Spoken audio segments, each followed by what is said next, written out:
Good afternoon, everyone. Welcome to the SOFI 2022 Annual Conference. I'm Jenny Starr, and I'm the moderator for this session. This is the last block of sessions for today. Today's session is titled Remote Health Promotion to Promote Access During COVID-19. At the end of this presentation, we discussed beforehand throughout the presentation, if you have questions, feel free to go ahead and put them in the chat, and we'll be moderating the chat throughout the program. And then if you would like to have closed captioning, click the CC button in your taskbar for subtitles to be provided. Today's learning objective is to discuss at least 2 opportunities and challenges for conducting real-world evaluations during a pandemic, to guide future public health policy and practice for promoting older adult health equity. For today's program, I would like to introduce you to our presenters. I'm going to stop sharing. We have 3 wonderful presenters today. First, Dr. Stephanie Falkreek is the president and CEO of Fairhill Partners in Cleveland, Ohio, serving there since 1992. She is best known for her work in health promotion and organizational development, as well as for advocacy and public policy on successful aging. Dr. Kate Lorig is the director of the Stanford Patient Education Research Center and professor of medicine in the Stanford School of Medicine. She developed the Arthritis Self-Help course, which became a model for many other courses, and has authored several books and many articles about arthritis, chronic disease in general, health education, and behavioral science. And last but not least, we have Leslie Steinmann, who's a research scientist at the Health Promotion Research Center, a CDC-funded prevention research center at the University of Washington School of Public Health.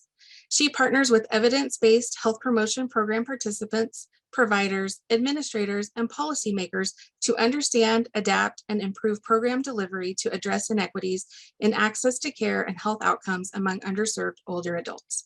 And I will now turn the time over to you to present.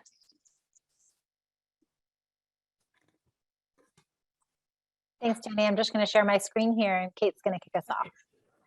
Thank you all so very much. I am always excited to come back to a SOFI meeting. I will not tell you which number of SOFI meetings this is, but my guess is that my first SOFI meeting was before some of you were born. So anyway, it's great to be here. And today we're going to tell you about the evidence-based leadership collaborative and some evaluations that we have been doing during COVID. How you be innovative in difficult times. And since I know this is a fairly new topic for a lot of you, let me just start with this first slide. What is an evidence-based program? But more importantly, who is it that we serve? We serve community-based agencies. And what you're seeing here are 2 actual pictures of workshops being given, one in a more traditional setting, which may be a senior center. I'm not exactly sure where it is. But the other one, which is my favorite slide of all my slides, is a slide of a course given in Jorge's garage. Jorge lives in San Diego. This course was given in his garage in the barrio in San Diego in Spanish. And the reason that it was there was because that was a place the community felt safe and comfortable going. And as you see, his garage served quite well. So that's when we're talking about community, we really mean community-based. Let's go on to the next slide and talk a little bit about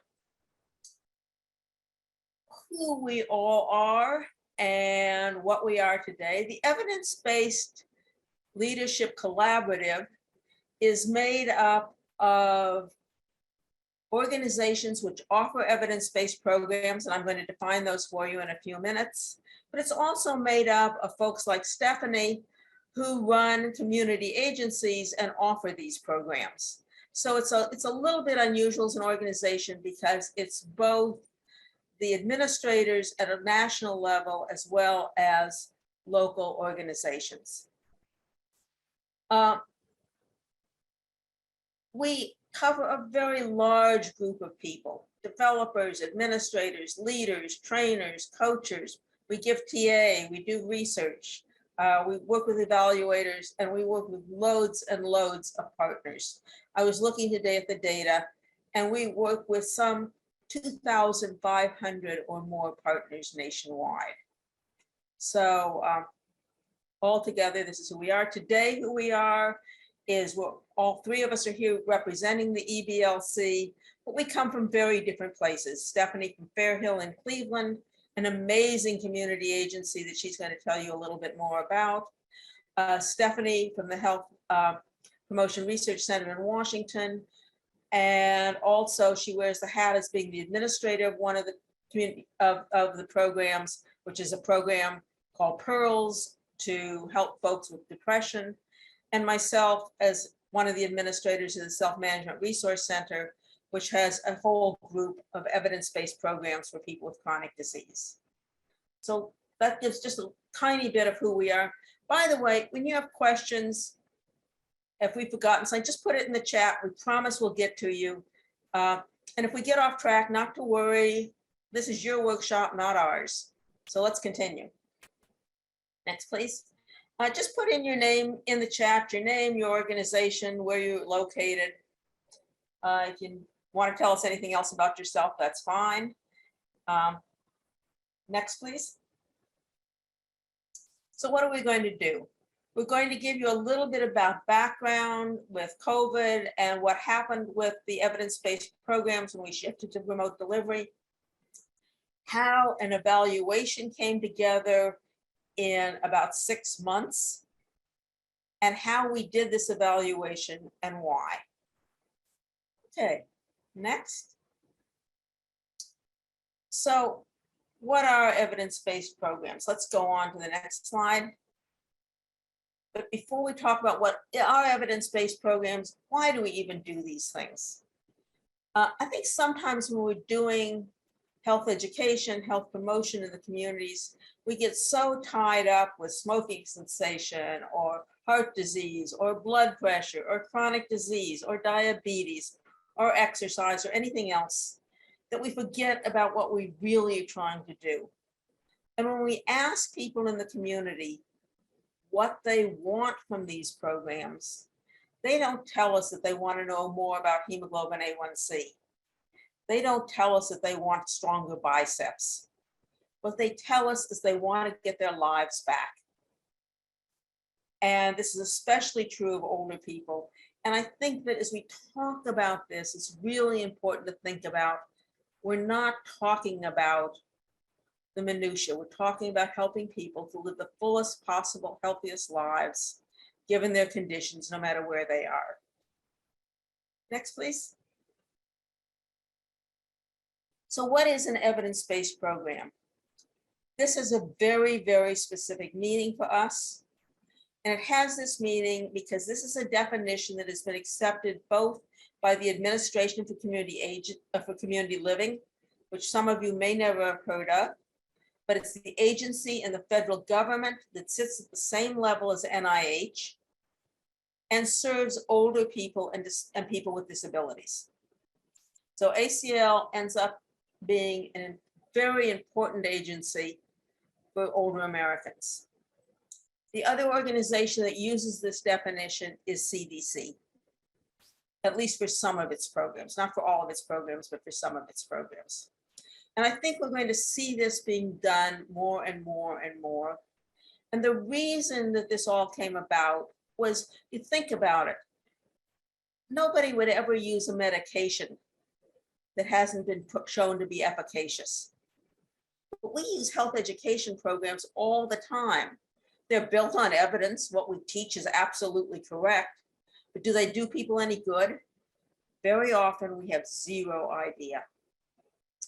An evidence-based program, from our point of view, are programs that have been tested in trials using experimental or quasi-experimental design. And usually these trials have to be at least 6 months in length.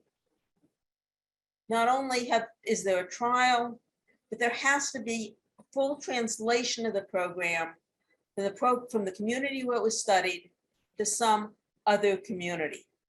So it hasn't been done once, it's been done twice. The original trial has to be published in a peer-reviewed journal. There also have to be all the products necessary to make program replication possible. And these include training manuals, ways of doing training, fidelity manuals, participant materials.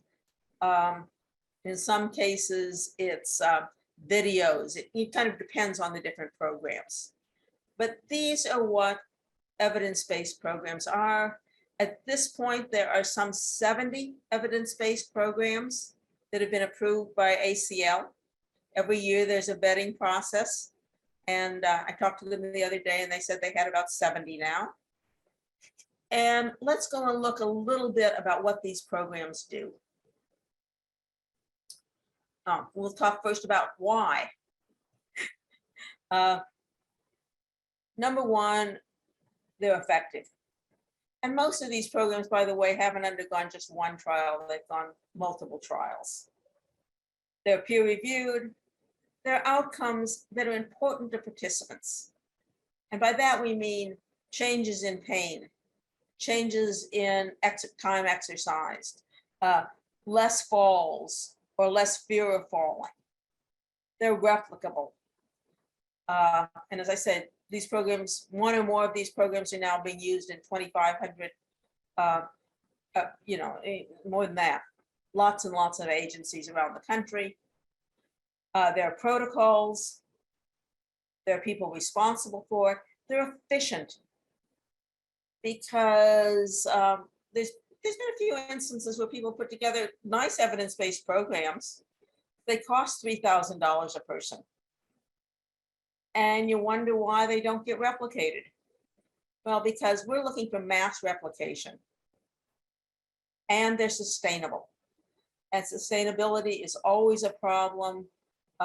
There's a whole bunch of sustainability mechanisms, and we can talk about those if anybody's interested. But that's why evidence-based programs, as opposed to any other nice program that might be out there. Okay, next. So what are the programs? Here's some examples. There's several different physical activity programs. One is probably the one that is best known is called Enhanced Fitness. But there are a number of others. There's Fit and Strong, which is specifically for people with lower extremity arthritis.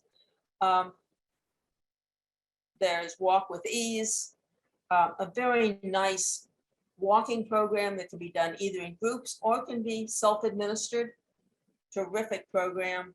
And Fit and Strong, again, a more of a strengthening exercise, a strengthening program than an aerobic program. So these are just some examples of the of evidence-based programs that deal with physical activity. Let's do the next one. These programs can be in person. They can be by phone. They can be by Zoom or any other platform.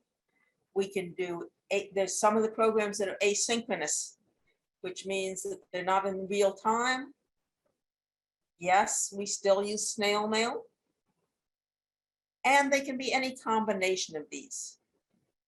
And these programs all together reach probably about 100,000 people a year, give or take. So what would be nice is if any of you are doing any of the evidence-based programs, stick them in this chat. We'd love to know, what you're doing, or if you think you might like to do a program for older adults, tell us what kind of a program you think you want to do, because I just talked about the physical activity programs, but there's also falls programs. There are programs for chronic disease, there are caregiver programs, there's mental health programs. So they cover a whole range of health topics for older adults.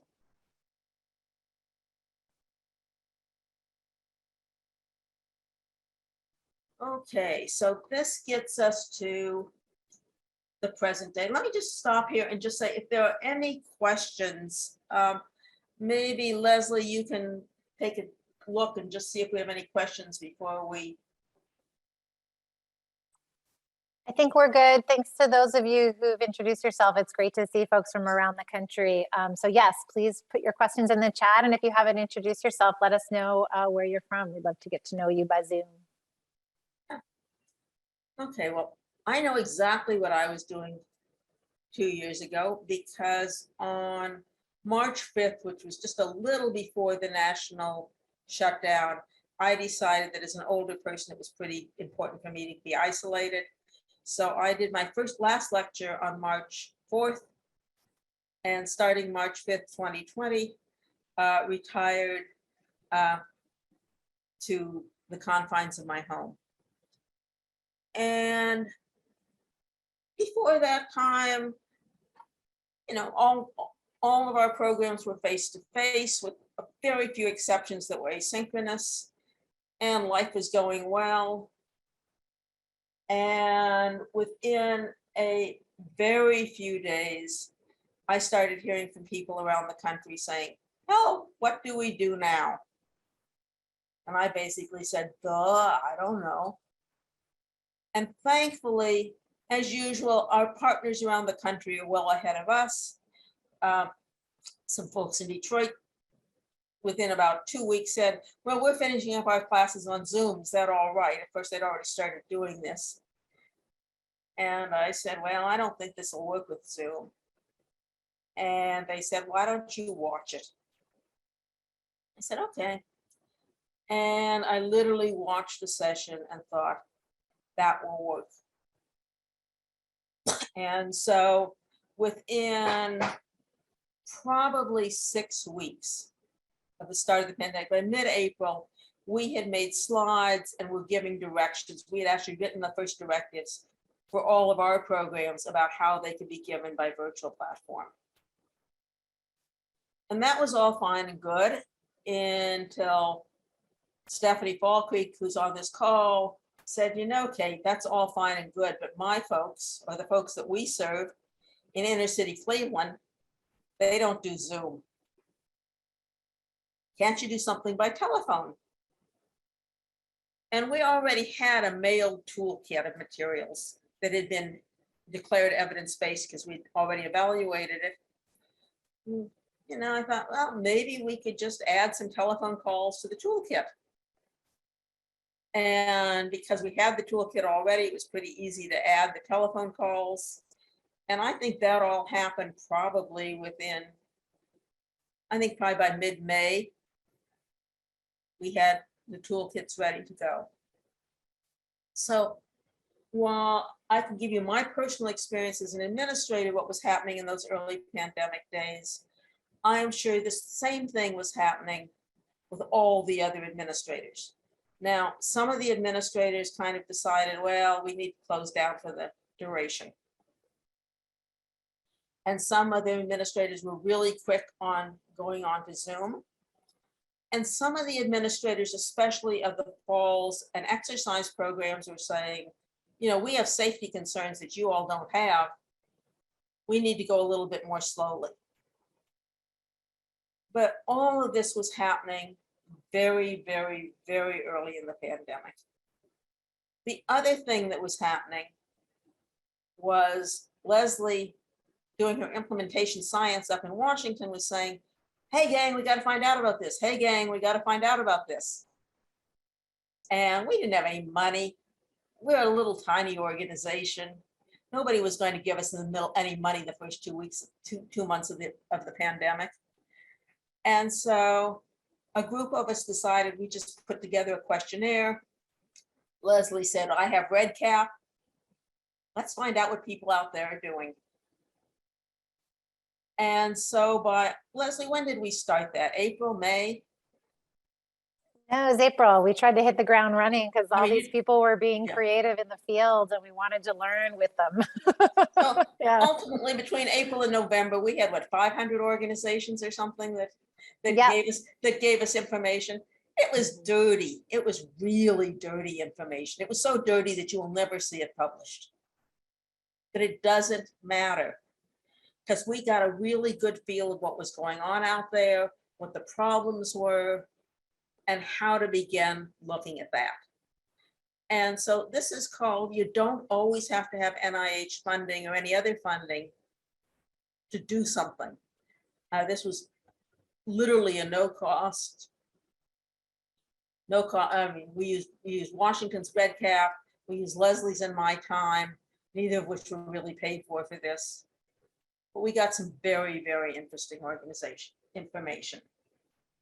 And so that is what was happening 2 years ago.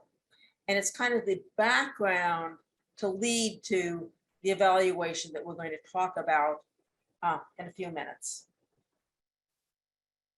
Okay, so let's do one more here, and then I'm going to turn it over to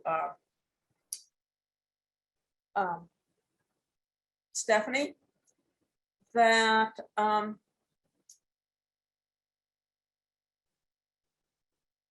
just kind of a look through the COVID lens and equity. Older adults and those with disabilities are both disproportionately impacted by COVID. I mean, I think everybody knows that, but it's worth saying it again. Telehealth. And by telehealth, I'm not just talking about telehealth as doctors talking to patients on closed systems. I'm talking about the use of virtual platforms where people can see each other, and also telephone. Presents both opportunities and challenges.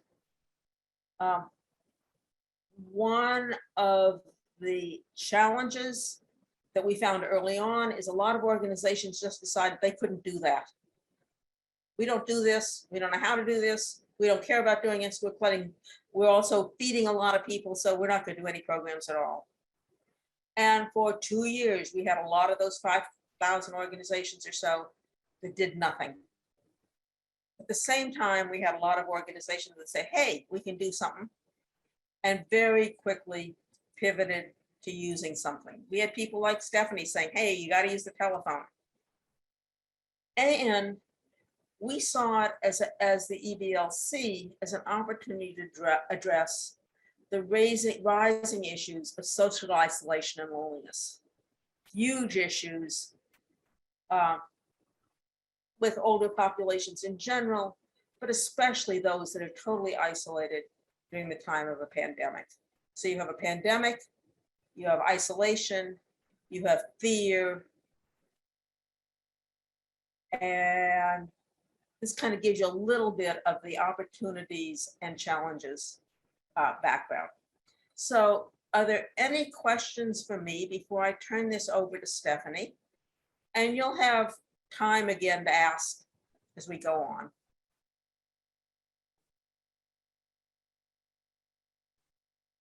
See anything there? Nothing in the chat. Yeah. Thanks, Nothing in the Kate. chat.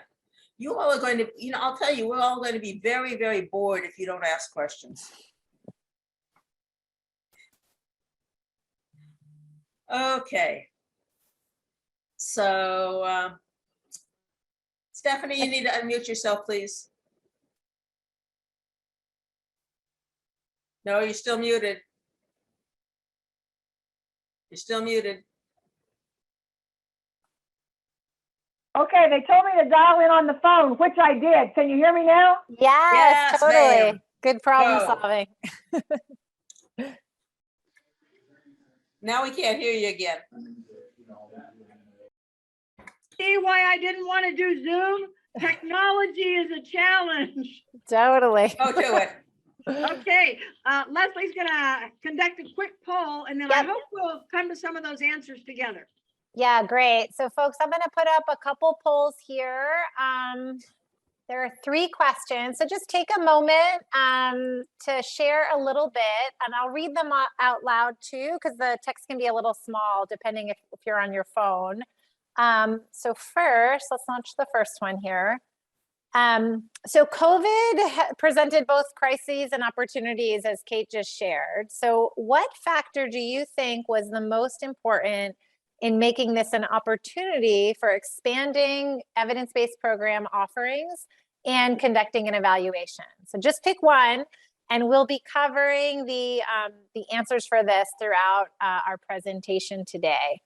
So I'll wait a moment just to give folks a chance to answer, and then we'll move on to the next poll.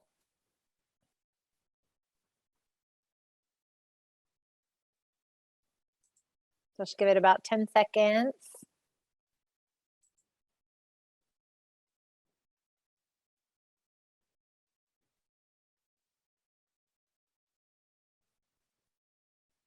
Great, and it's looking like existing relationships is winning. But a lot of diversity here, and I am going to share the results so you guys can see that 44% called out existing relationships, quarter of you, 22% called out available funding, 19% called out trust, and 14% called out this being a government priority. And by the way, these polls were devised to kind of get diverse answers, because what is obvious sometimes is not obvious, especially when you're doing something fast. Right. Yeah, good point, Kate. Thank you. So our next poll is, how would you go about securing evaluation funding during a crisis like COVID?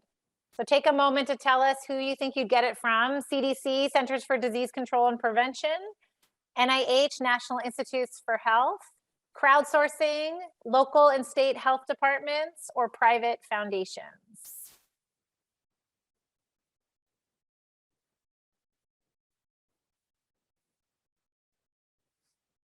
I'll give it about 10 more seconds. Thanks for jumping in, folks.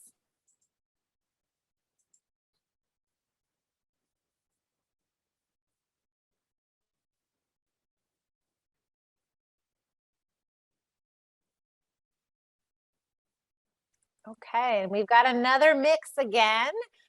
Looks like about a third of you were thinking from private foundations and a third from local and state health departments, 16% from CDC, 11% from NIH, and 5% from crowdsourcing.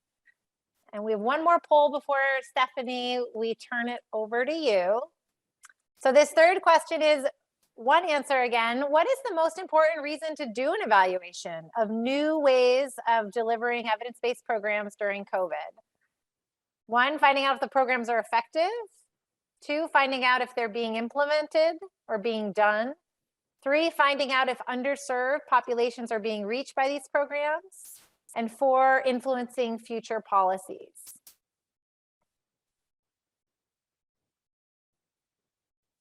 So I'll give it about 10 more seconds.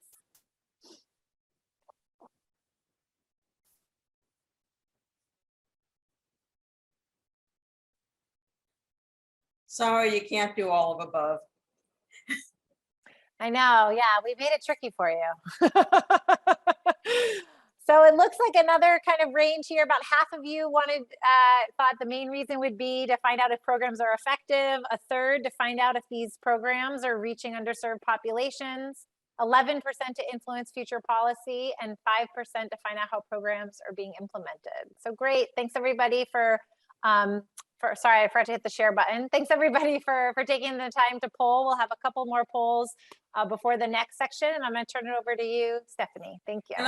And I just suggest that you listen carefully for the rest of the presentation for how this actually unfurled. Because looking back, I would not have predicted this. Share for just a few minutes here is a little bit about one community-based organization. Each one of us is unique. I think we're a little more unique than most people, but I think all of us community-based organizations are a little bit unique. And when we confront a crisis like COVID, I think some of our strengths and some of our challenges come right to the front.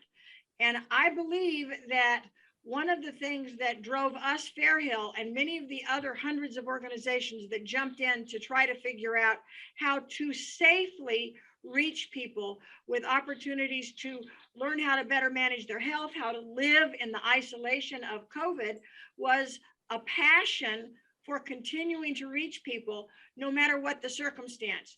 Now, I confess to being an unrepentant optimist. And so I use this COVID crisis as a way to echo the thoughts of one of my favorite people, Winston Churchill. He wasn't perfect. We're all human, right? But he had a great quote about pessimism and optimism. And what he said was, a pessimist sees the difficulty in every opportunity. An optimist sees the opportunity in every difficulty. And I had to keep bringing that point of view back home to my governing board, to the staff, to our volunteers, to the participants, at the same time as trying to manage a very real concern for keeping our participants safe. Pre-COVID, Stephanie? yes. Winston Churchill also said, when you're going through hell, keep going. Oh, and I also said, if you fall on your face, that's okay, as long as you're headed the right direction. And I think that's what we learned in this process. But my own perspective about evaluation, and I don't do a whole lot of it anymore, but I am a true believer in the importance of evaluation, was that we needed from the get-go, right from the starting gun, to understand, were these programs working? And as a small community-based organization, we had to find a way to do that with tools that we could implement. And so as Kate and I talked about the active living toolkit implementation of the self-management programs, it seemed to me that that provided us with the absolutely most doable. Is it the most effective? We didn't know. Is it the most popular? We didn't know. But we knew from a perspective of an organization with a very limited staff that depended highly on volunteers, who I will tell you were in very short supply during COVID. It was though even via telephone, people were afraid they might get COVID, right? So our volunteer population was decimated. It was reduced by about 80% in the first year of COVID. But we said, okay, we want to reach people, and we want to reach people we've already reached, and we want to reach new people.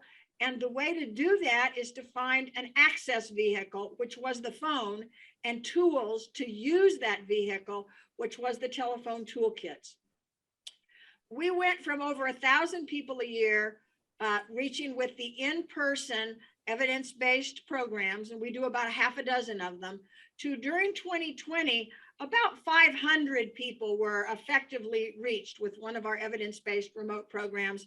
And about 100 people were reached with in-person programs, because we have a small residential development where people live together and a homeless shelter. So we kept this little tiny in-person thing going through all of COVID. But by far, our big energy was on the remote programming.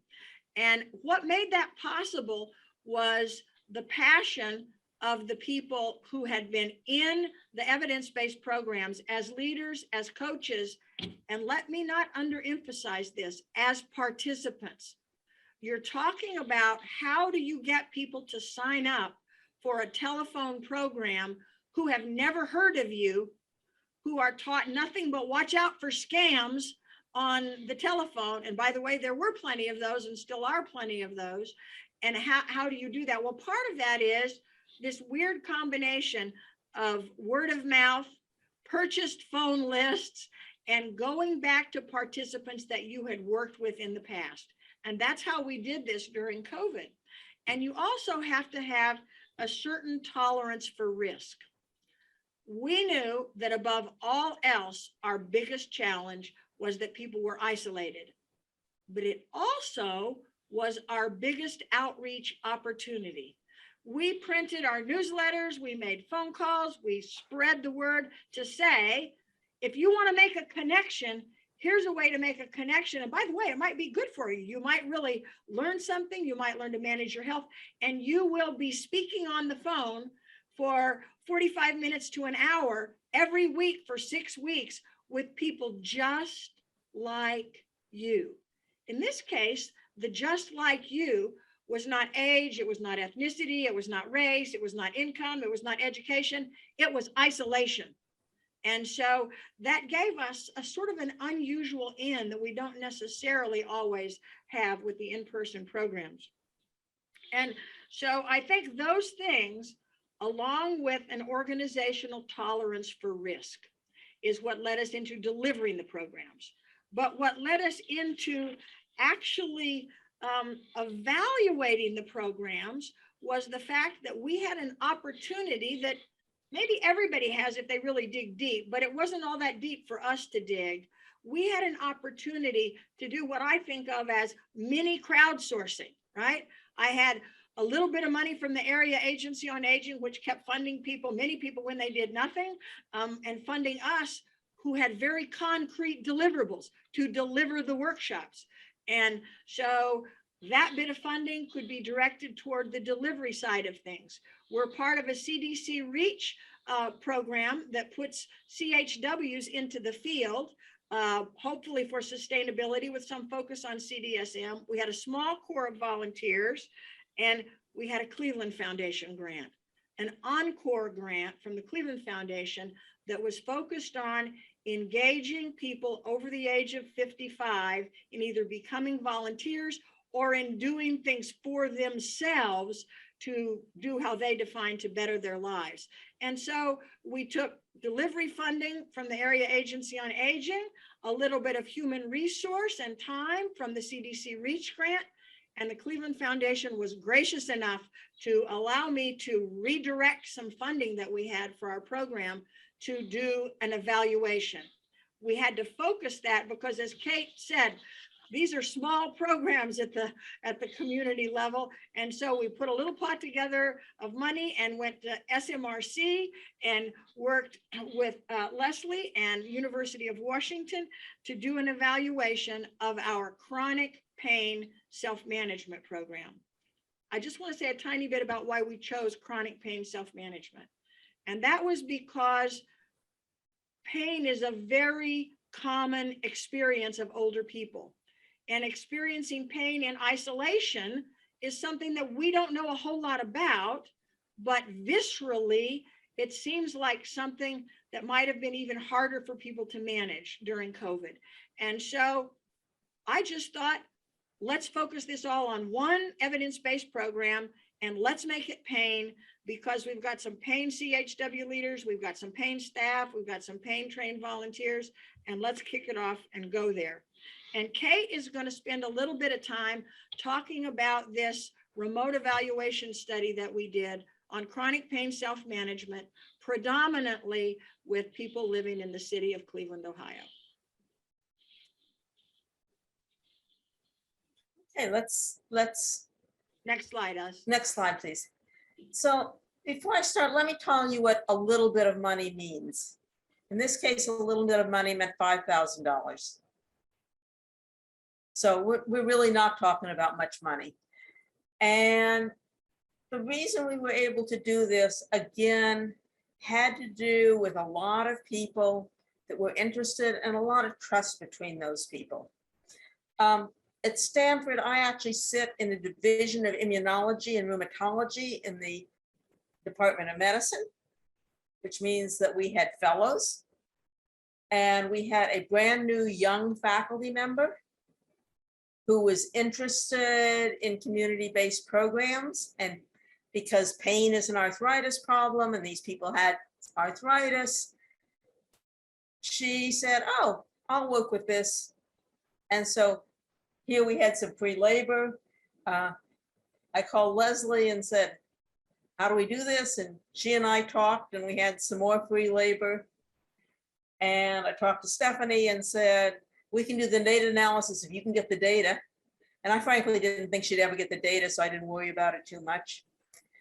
And somehow or another, she managed to get the data on 80 people. And this is a pre-post test, 7 weeks, never get published in the New England Journal. But it was the first time anybody had ever evaluated this very strange intervention, which was a mailed toolkit of materials. So everybody got a pain self-management book, they got a pain exercise CD, they got a relaxation CD, and if they didn't want CDs, they could have MP3s. They also got a self-test. So this self-test is something that they took themselves and they scored themselves. And if they said, you know, something about their knees, then they'd be pointed, you might want to look at page 45 in the book. that'll tell you about some exercises for knees. Or it looks like you're feeling a little bit down, you might want to read this material. That's what the self-test did, is it used kind of standardized testing, but let them see their own scores and gave them specific directions on where to use all these materials. So they were basically self-tailoring these programs based on their own self-test.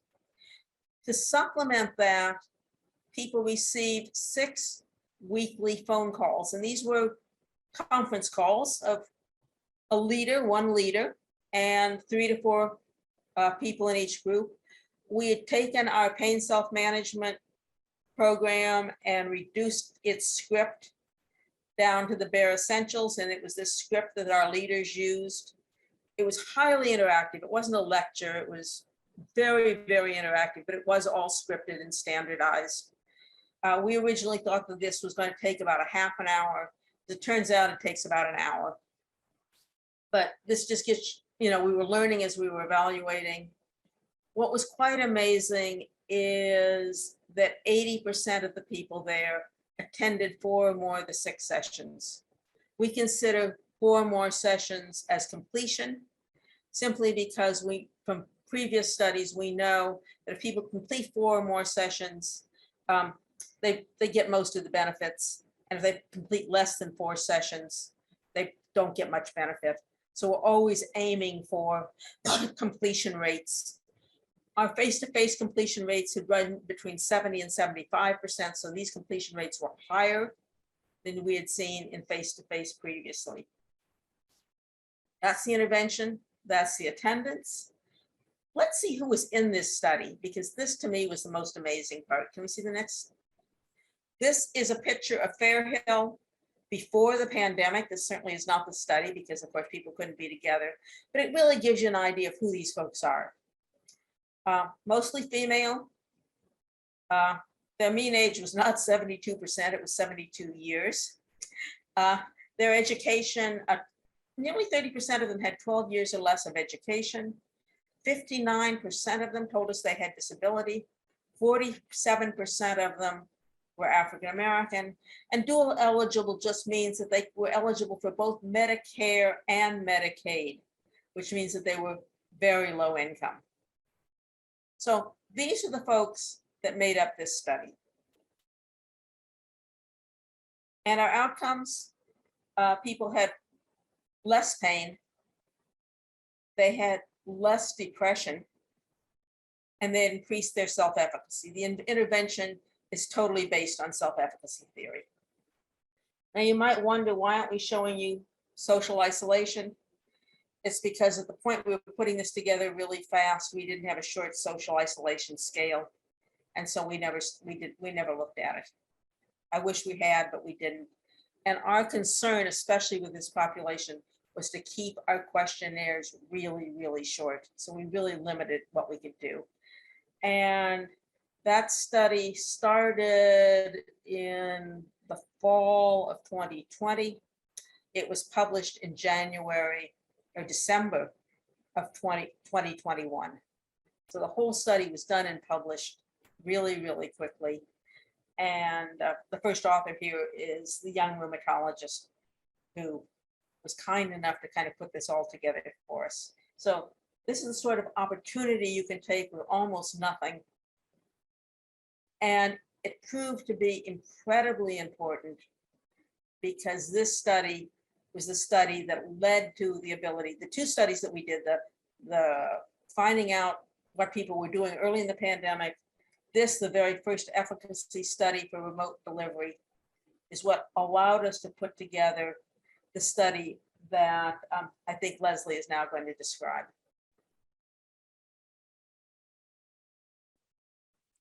I'm turning it back over to Stephanie to share a bit about the I'm study, sorry. and then I'll talk about our current evaluation. All good. We're a team for a reason. Thanks, Kate. No worries, Les. None of us are as smart as all of us, and boy, do I believe that. Any one of us, even us 3 superstars on the screen, right, if you think we're that, but could not have done this without not just us, but with the young junior faculty person, with a longtime supporter of SMRC that works with Kate, with Phil, and with others. And I just have to give a shout out, although she will never know it, to Kyoko Shmuel, who is the reason that we got the data. Yes, we collected the data. We begged and pleaded the participants to do the pre and the post test, and they did. But in an organization with zero budget for evaluation, if I hadn't had a retired CPA volunteer who entered all of the data and then sent it to SMRC, we would never have had this study. We would never have had this study. And it was 100% volunteer effort on her part. And she always works for us like 2-part afternoons a week, putting our information for all of our funders. By the way, as a community-based organization, we have 16 different software programs that we have to enter data in. And if you think that's not insanity, you don't know what it's like. But anyway, Kyoko entered all this data, and she's just one example of it takes all of us to be smart enough to get something like this done. And it takes people who are willing to take a risk, who saw the opportunity in COVID. And then after that pilot study, it gave us more credibility. The pilot study that Leslie did beginning in April of 2020, the little pilot study that we did gave us a way to move forward to a larger evaluation process. And remember in those questions, one of the things that we wondered about is why was it important? Well, it's to find out whether our work is worth doing. Let's go to the next slide, Les. So why did we do this evaluation? Well, we wanted to find out, does it work? Because why we would invest our heart and soul and our scarce nickels in this at the community-based front when we were coping with so many other challenges is to find out if what we were doing was really worth it. And in the process, to learn from successes and mistakes so that hopefully we can inform future policy and planning and action. And I will say what's most important to me as a community-based provider is that what we learned here is that this works. And it works for people that we have not previously been successful reaching. And it works for people that we've always been successful reaching. So in a way, there was something about a telephone-based intervention that worked for a group of older people. We're not saying this is right for teen moms. We're not saying this is right for any other group, but it worked for a group of older people. And that means we want the federal government and the health system to keep on supporting these kinds of activities. We want to make sure that we're spreading good practice, best practice perhaps, and to identify unplanned and unintended consequences. And that's why we wish we'd had that social isolation question in there, but you can't do everything the first time. And to improve ourselves and to learn a little bit about what we need to avoid. Well, one of the things that we went in knowing, and one of the things that I came out of being convicted of, is that we need to figure out how to make pre and post as least burdensome as possible on the participants. So many forms they have to fill out to tell us that we're doing them a service, that it's that part of it's not a service, but also to build evidence for investing further in the work. So that's why we are working on this evaluation as EBLC and a large team of people. May I, just before Leslie starts, just add one piece here, and that is, and it has to do with the poll, that while all this was going on, ACL and CDC were saying to us, well, we don't know about this remote stuff. We don't know, the pandemic's gonna be over in a few months, and then everybody's gonna, and the people in the field were saying, hey, we kind of like this remote stuff. And it became very obvious that if remote was going to continue, we had to have the evidence. And that ultimately drove the decision to try to do a larger study because of the policy implications to the funding agencies.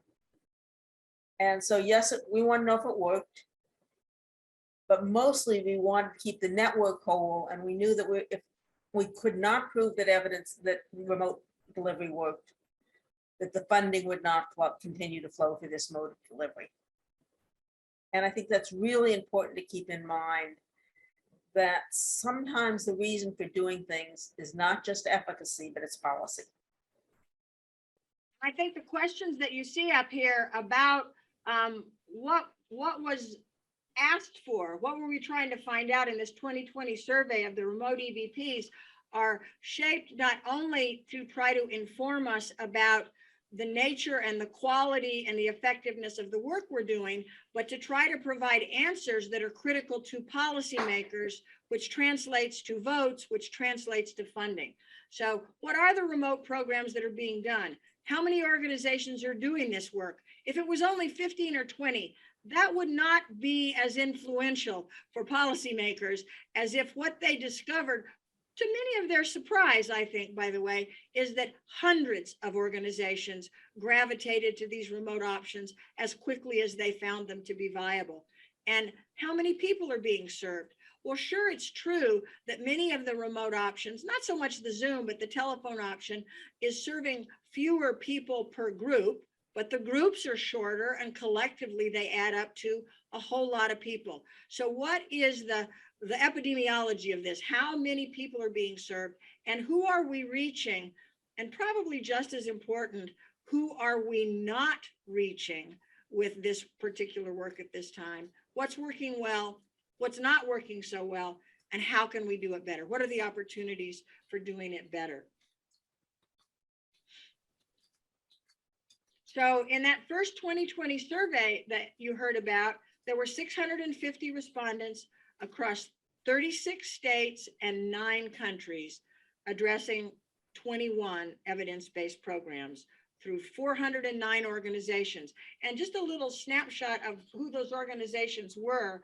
They were social service organizations, healthcare organizations, and 20% of them were public health organizations. So it was really quite a diverse array of commitment at the front lines to trying out these evidence-based approaches. So this tells you a little bit about the nature of what those folks were doing. Half of them were using video conferencing, and a fourth of them were using either phone or video plus mail. About 6,500 people have been served in the collection of the information to date. And the people that were reached in the implementation, as reported to this survey, were people who were new to evidence-based programs, caregivers, rural, mobility transportation, the people who are harder to reach than those without access or comfort using text. I might just give one small piece that I don't know how it comes out in the data, but we found more married couples participating in the remote programs than we have ever seen in the in-person programs. And I think there's something about being able to sit at the table with a cup of coffee and talk on the phone and nobody see you that's not as threatening to half of the married partnership. It was really delightful to see that. Next slide, Les. So what's working well? Well, it's working well for the participants who participate. It seems to be working well for those of us who are providers in the organizations that we represent. We got a lot of tips for doing programs remotely, and we've laid the groundwork for remote programs post-COVID. What's not working so well is barriers to tech for both participants and leaders. Remembering that many of our evidence-based programs are built on the premise that peer leaders, peer coaches, peer trainers are the lifeblood of being able to make these programs sustainable, but also make these programs trustable to the participants out there in the community. And tech barriers continue to be significant. I've learned a little bit about how to do Zoom. I'm not perfect at it yet, but think about it. I'm someone who needed to learn to do that every day. When you have a volunteer that's a coach or a leader and they've never used Zoom or they've never used Microsoft Teams or they've never done a screen share, it just puts that little bit of a speed bump between their ability to lead their peers and actually volunteering to do it. And we really see that every day. And then there's lots of other challenges as well.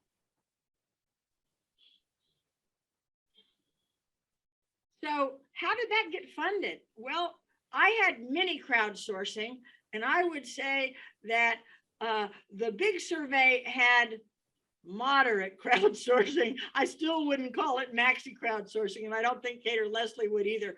But we've learned in the world of evaluating at the front lines of evidence-based programs that we have to get conceptual about something called enough.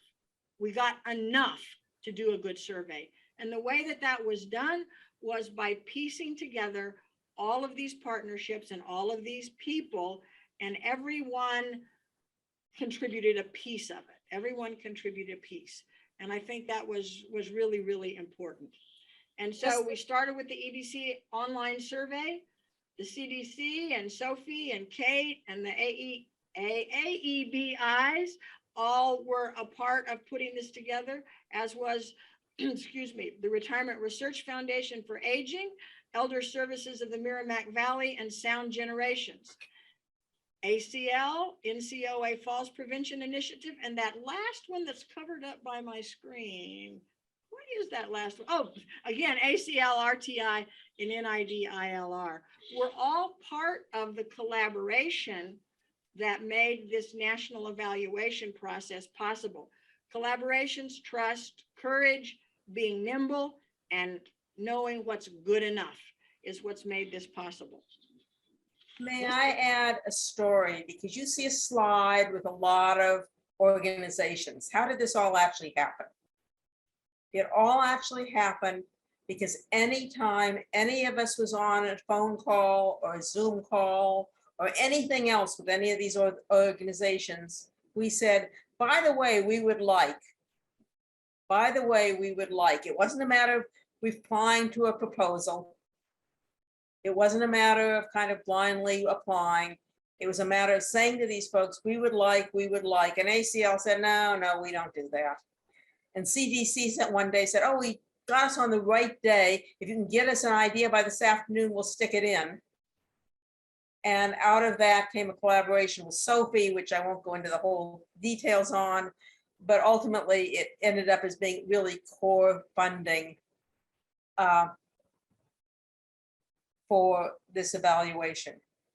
And strangely enough, once some of these other organizations were on board, all of a sudden one day ACL called and said, by the way, we have some money.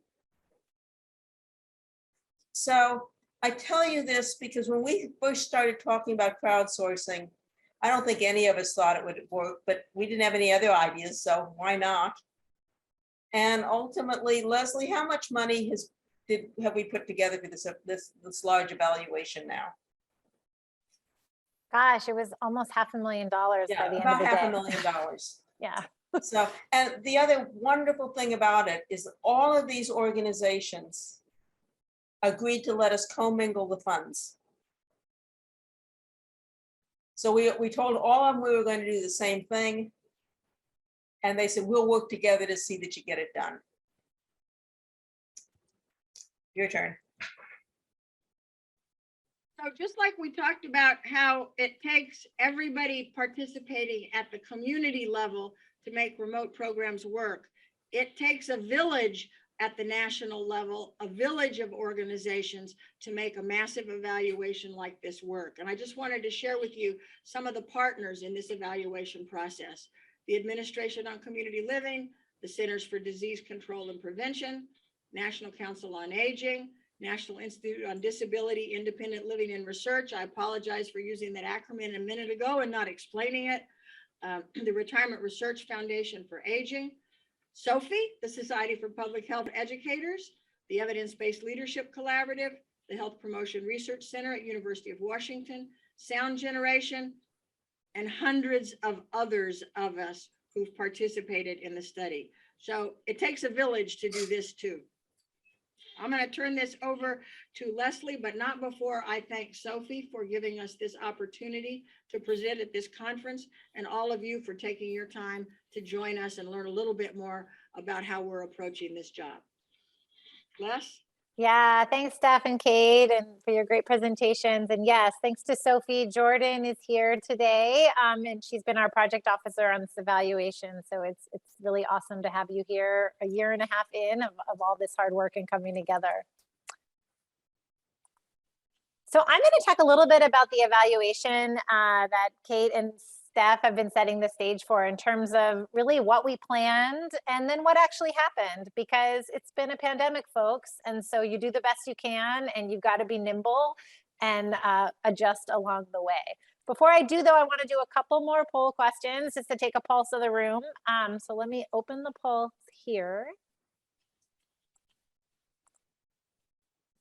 Okay, so the first question is, in considering program evaluation design during COVID, which of the following were most important? So one answer here: having incentives for participants and organizations, thinking about the burden placed on participants and organizations, conducting a randomized trial, or choosing important outcome measures. So I'll give about 10 more seconds. Think about, what did you think was the most important one we had to think about when we were designing this evaluation during COVID?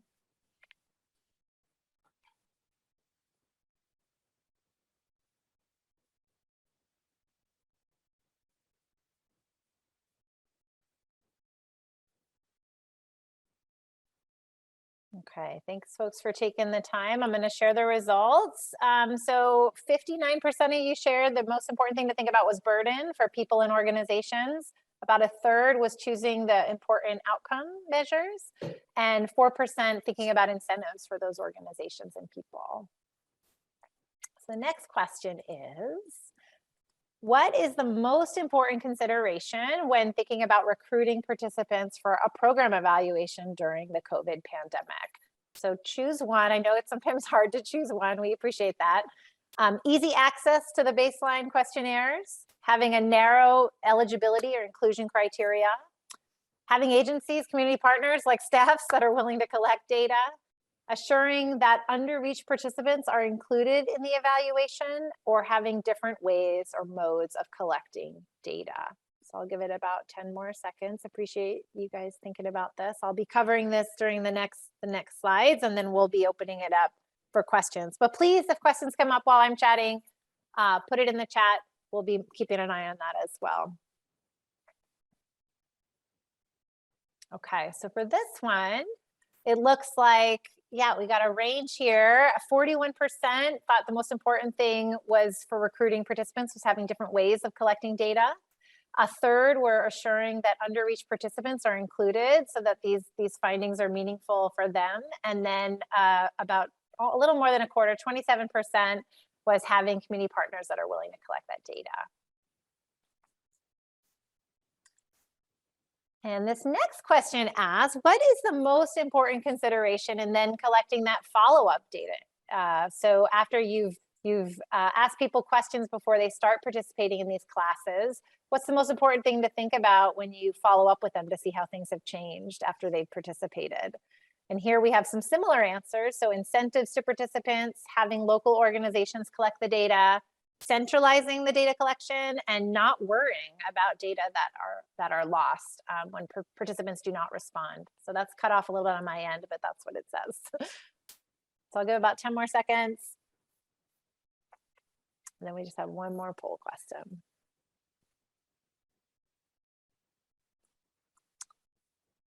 Okay, so here we see a mix. About a half of you thought the most important thing was centralizing how data is collected. 19% were providing some incentives for participants to provide that follow-up data. And then 14% said either having a local organization collect that data or not worrying about the data lost when participants don't respond. And so here's our last question, and I'll dive into sharing a little bit more about the evaluation itself. So when you're collecting qualitative data about program implementation, which of the following is most important? Including the participants, including the program leaders who teach the program, including organizations that offer the programs, or including those organizations that administer or own the program. So organizations like Kate's organization that administers the chronic disease programs. So I'll just give it a few more seconds, and then we will post the results and dive into some details.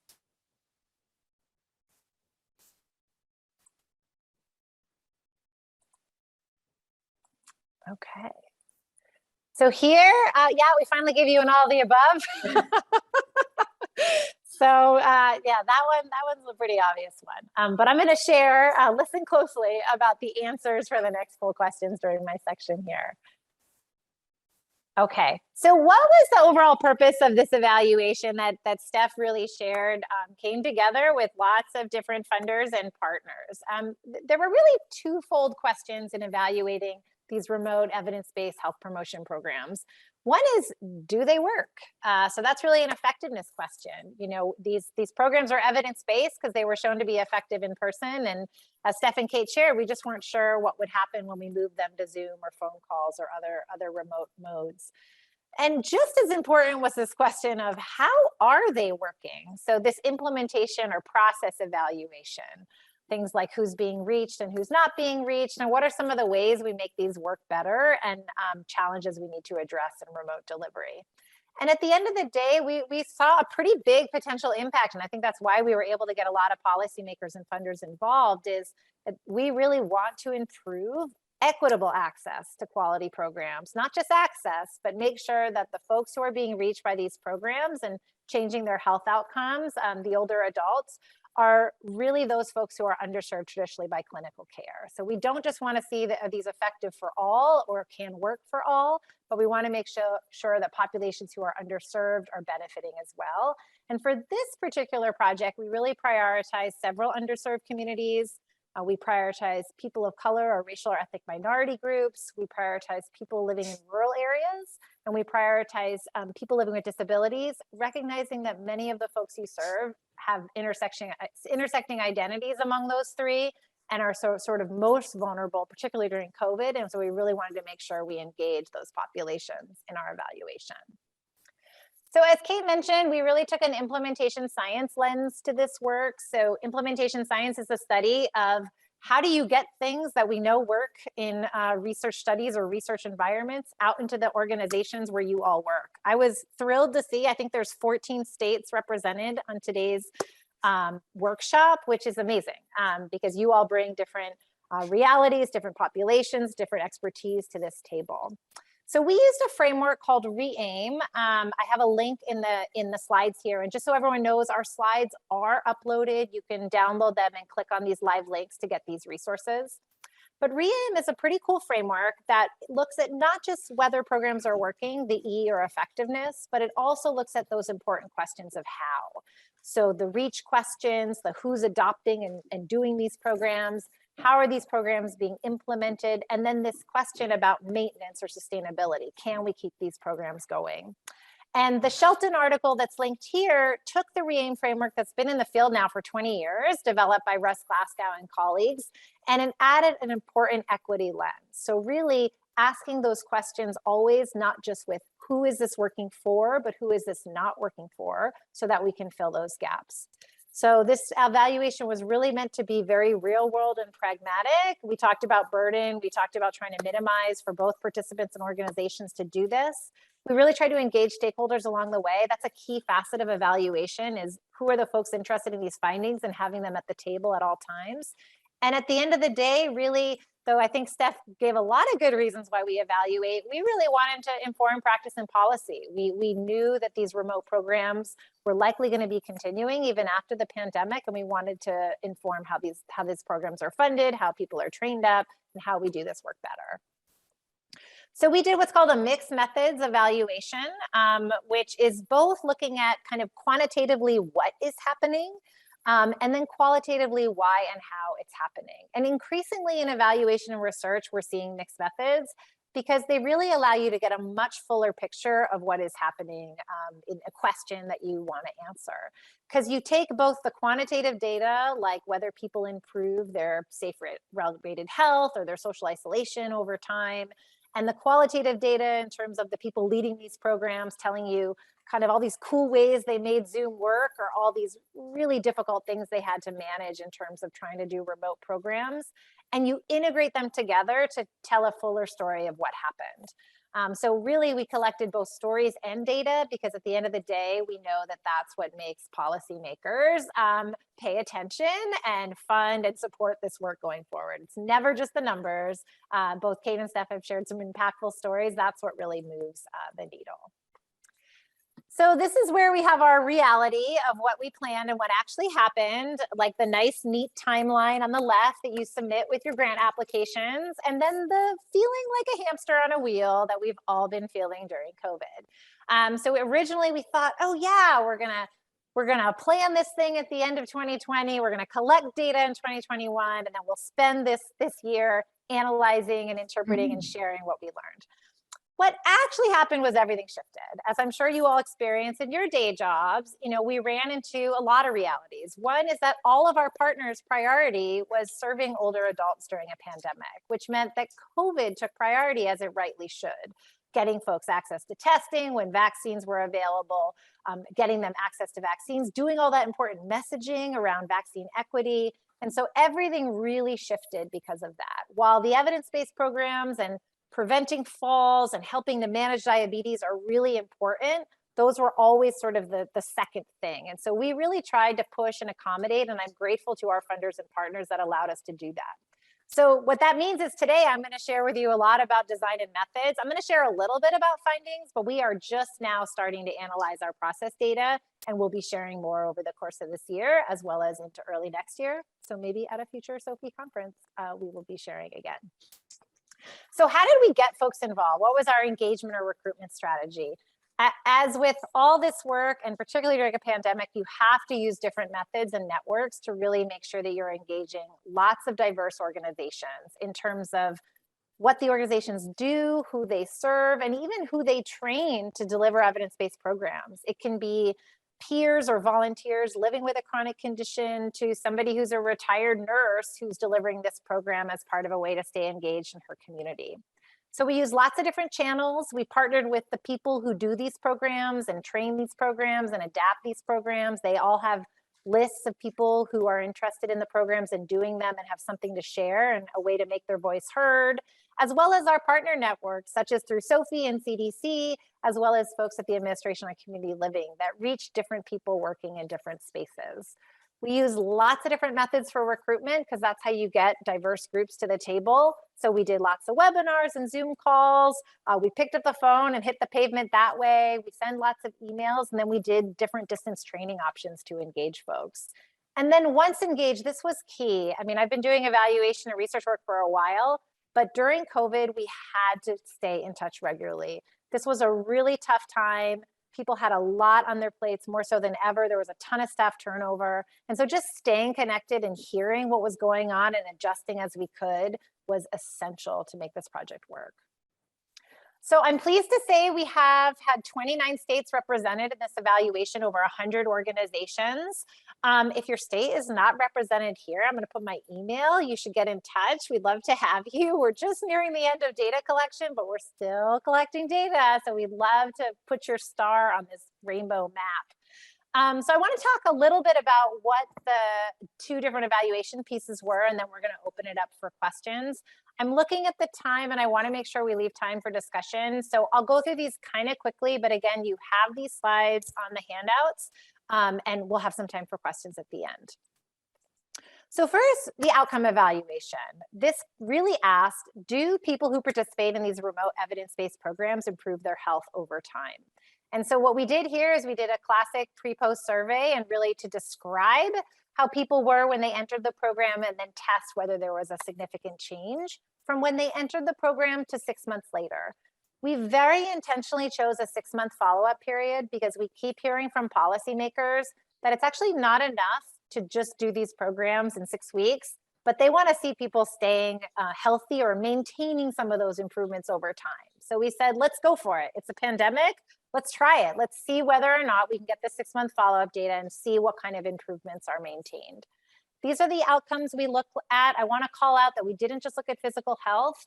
We looked at things like depression and anxiety, loneliness and isolation, and also whether people were changing their access to social needs, because we partner primarily with community-based organizations, and that's a lot of what they do. They get folks access to food, medications, help with affordable housing. And we wanted to see whether these evidence-based programs and participation maybe helped with addressing some of those important drivers of health.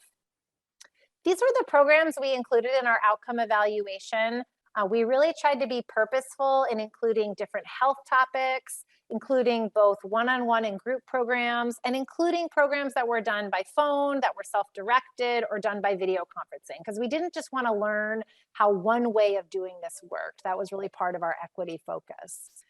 And what we've learned is at the end of the day, you've got to pick outcomes that matter to stakeholders. So all of those topics that I showed you a few slides earlier were done with our various partners and funders, as well as the organizations that do this work. We were like, at the end of the day, what do you need to know to decide whether to keep doing remote programs? What was most key, though, was really, as many of you answered, minimizing our burden to our respondents. So we made sure people had plenty of time to review the different outcome surveys. We had them include these surveys in the other ways they were engaging people, so it wasn't just one more thing. We gave them lots of different ways of doing survey data collection so we could meet them where they were. And we also offered small gift cards, both at the start and at the end. And then we centralized that data collection for that follow-up survey. So I've got an amazing team of students that have been trained up, and research staff, and they're hitting the pavement and they're on the phones and they're talking to older adults around the country to encourage them to do this survey, and even do it over the phone when that's going to be most helpful.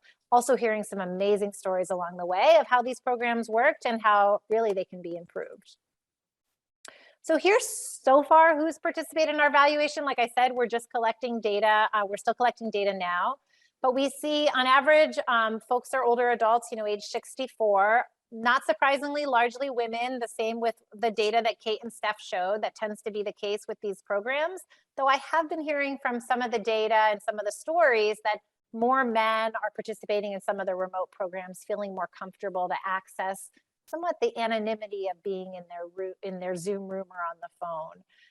40% identify as a racial or ethnic minority. That's largely, I've got the breakdown here, 25% identify as Black or African American, 7% as Latinx, 7% as Asian, 2% as Indigenous, and then 3% identify as mixed race. We can see that we're reaching people who, we didn't ask about income because nobody likes to answer that question, but we did ask about having a hard time paying for the basics, and about 42% identified that they really have a difficult time paying for basic needs. And you can see people are living with multiple chronic conditions. The most common were hypertension, diabetes, arthritis, and depression and anxiety. What we've learned so far is this piece about what potential impact these programs are having on people's lives. So as one chronic disease self-management program participant shared, life is hard enough alone without adding conditions that cause you to want or to hide or run away. This program helped me to know I'm not alone and I can seek help if I need it. And as one leader of multiple programs shared, this remote program provided a community even during a pandemic. So these are some of the things we're hearing on the impact side. I'll share a little bit about the process evaluation sneak peek. Also, if you're thinking about designing a process evaluation for your work. And the three things we really wanted to know here was who is and isn't being reached by these programs. So we can both amplify who's now being able to participate and get access to health promotion, but also where do we need to do extra work to fill those gaps in reach. We wanted to characterize who did adopt these programs. Were they people doing this before the pandemic? Were new people now coming to the table with these new distance training modules out there? And then that big question of the how. How is this work done? How do we troubleshoot getting folks access to this work and engaging them remotely? Here, we're really looking at a much bigger list of health promotion programs. We have about 42 at the table. Again, we're really mixing up those topics and modes of delivery, and we're really building on learnings from that survey that Steph and Kate shared about. So we took all the qualitative data from that survey and we turned them into multiple choice items to help collect data more efficiently, but then still allow people to share their stories through open-ended questions. I think so far we've been also doing a lot of interviews as well. And really, as many of you identified, you got to talk to all the different stakeholders who are doing this remote work. The people that participate, the leaders, the organizations that manage it all, and the administrators. Because These folks are the ones who really share the stories that we bring to policymakers at the end of this evaluation. And it was essential that we didn't just include people who were like Steph and Fairhill and like rock stars and made it work, but we've also done interviews with people who really struggled to get people into remote programs or really had tech challenges, because those are the ones who give us a path forward on what we need to change in the future. In a nutshell, we've learned that people have made a lot of adaptations to these programs to make them work, but not to the content. The content's pretty much still there. What a lot of it is how the work is being delivered and how the workforce is being trained up. We've heard a couple things are helping these programs work, doing guidelines to do remote delivery, having those how-tos in terms of Zoom engagement, really providing coaching from the administrators, and really accessing our peers and networks to do this work well. At the end of the day, though, the biggest barrier appears to be the additional time and resources that are needed. So both to get folks in the door and do the work, and part of the barrier is that access to and comfort using any new technology, whether it's a phone or Zoom. So what's ahead is we'll be sharing throughout this year what we've learned. So look forward to seeing you at future webinars. We're going to be doing trainings and providing some guidance and a toolkit, as well as doing presentations and papers like these. And, we're feeling, I also am a hopeless optimist, Steph, but we're feeling like we are, it's not like tomorrow's going to be back to normal. I don't even know what normal is anymore, but that we are sort of moving towards what life was like. But that we've all been a little unsettled by this. And so I think the evaluation is really trying to meet people where they are and not expect a return to 2 years, but more how do we integrate doing this work remotely into the work we're all going to be doing going forward. So to sum up what we've learned, we felt this COVID context really created an opportunity for us to really address barriers that have been existing for decades. It's hard to sometimes get these programs to people, and we really felt it was a call to action to improve equity in both access and the health outcomes. Collaborations are key. You've got to have trust. You've got to be nimble. You've got to have commitment, and you've got to have that tolerance for risk, because this work's not easy.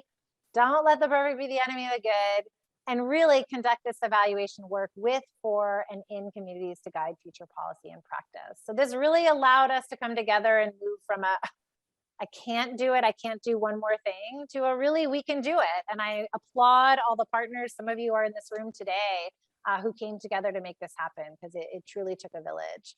So here's our contact information. I'm going to stop sharing, though. Actually, I'll give that up so people can write down emails.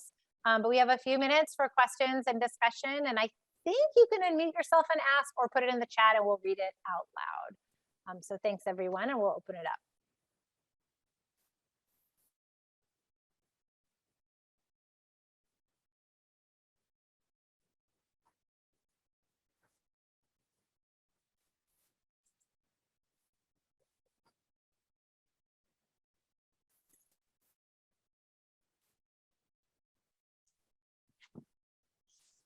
While we're waiting on folks to type their questions, I have a quick question. What are some examples of organizations that were implementing these programs? Great. Yeah, I can start it. I can start in. So, so examples range from small community-based organizations, nonprofit organizations that serve particular cultural groups, such as I work with a local organization, the IDIC, Filipino Family and Senior Services.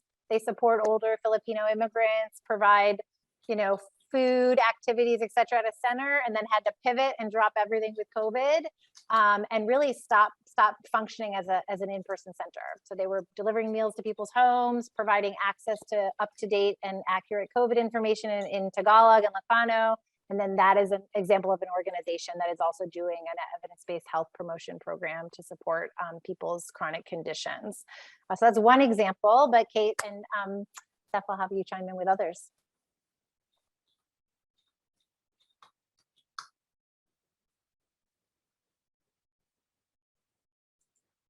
Someone asked when data would be, if you could give them data on individual states.